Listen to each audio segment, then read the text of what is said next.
Imaynam kachkankichik llaqta masiykuna.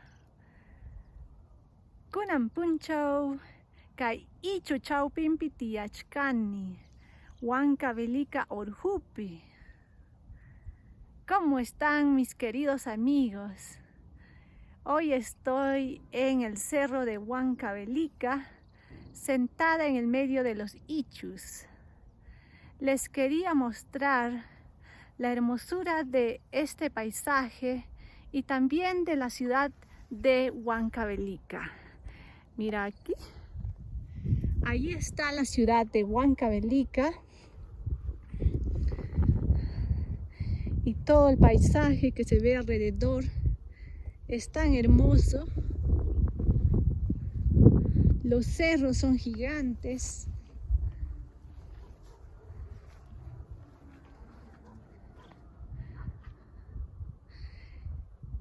Y el aire que se respira aquí es tan fresco, limpio y incomparable.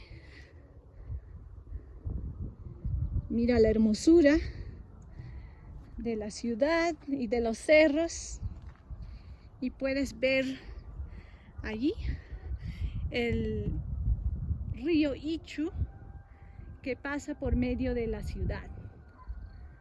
Ahí estamos, aquí.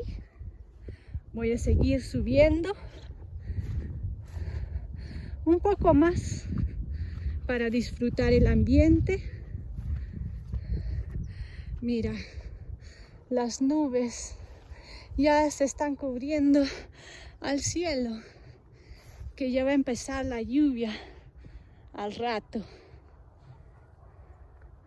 Bueno, voy a subir un poco más hasta que empiece a llover.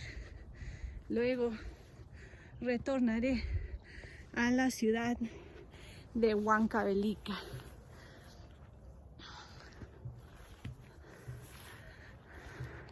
Chaynami llaqta masiykuna tupananchikama.